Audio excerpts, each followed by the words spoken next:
Stalking from a victimology perspective. Introduction. Stalking is a pressing social disorder in modern society. Prior to the passage of stalking laws, police officers were sometimes unable to arrest except if there was proof of physical contact, such as an attack.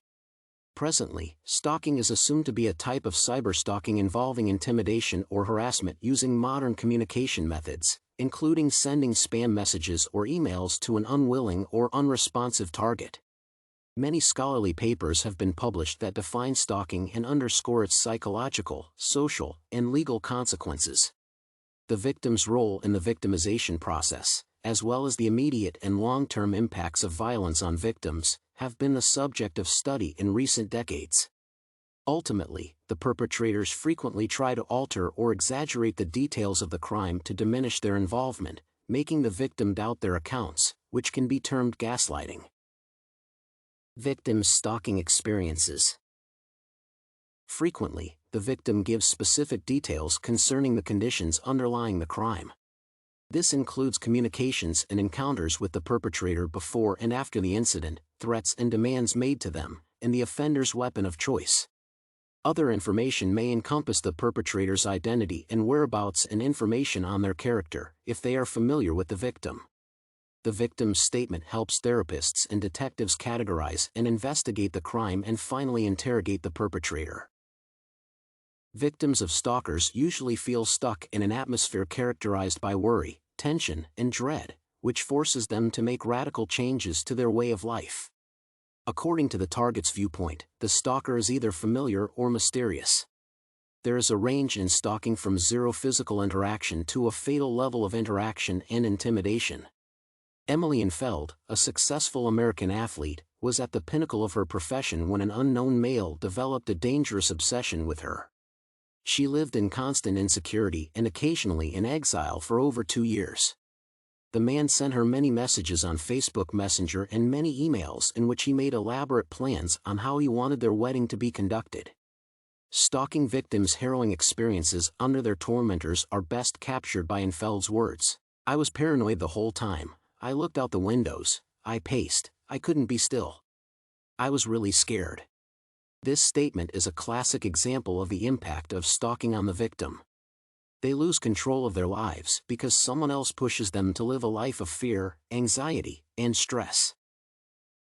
Targets have frequently interacted with stalkers, more commonly without the victim's knowledge. Consequently, they may be unaware of the perpetrator's identity. There is no reciprocity between the victim and the stalker. Inevitably, the victim will notice the predator's existence. Additional possible targets include wives, partners, and anybody seen as a barrier between the creeper and their intended victim. In other words, uninvolved individuals and the victim's acquaintances become targets of the creep's activity in certain circumstances. Victim blaming and gaslighting of stalking victims. Most research on stalking originates from domestic violence victims, whom their abusers usually harass. Stalking is a common characteristic of domestic violence, especially when the perpetrator is extremely jealous or after the breakup of an unhealthy partnership. Males often stalk close partners or ex-lovers to exercise dominance and influence over them. According to Cass, most stalkers deny or resort to victim blaming when reported to authorities. Gaslighting methods that exploit victims' systemic weaknesses successfully isolate and trap them. Offenders use victims' fear and mistrust of establishments to portray them as mad and increase their control over them. These systemic flaws result from sexual, gender, and racial disparities embedded in how victims, for example, females, are perceived and handled in institutional contexts. Since abusers take advantage of structural flaws, entities generally considered useful to victims typically become a component of gaslighting. For example, in the Infeld case, the stalker was a mental health patient, which complicated his capture. Indeed, authorities are inclined to disregard allegations where the accused has psychological issues or diseases, since detaining and pushing the individual through the system could exacerbate their condition. This is particularly true if the judicial process has no effective rehabilitation strategy for individuals with psychiatric problems. Possibly, the police sympathized with Infeld's stalker more than they did with her as the victim because the former had mental health problems. Stalking has been identified as a major risk factor for intimate partner violence. Romantic companions committed over 22% of killings in the U.S. in 2016, many of whom started by stalking their victims before murdering them. Although many victims report their partners for stalking, it is often challenging to follow up on the cases because some partners counter the accusations with their version of the stalking claims. This makes it difficult for law enforcement to know who is telling the truth, especially when there is no clear evidence of stalking.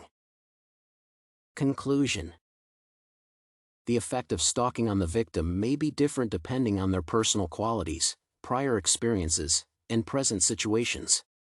The general impact of a stalking incident on the target may be influenced by how those around react to the victim's predicament, mainly how law enforcement handles the harassment.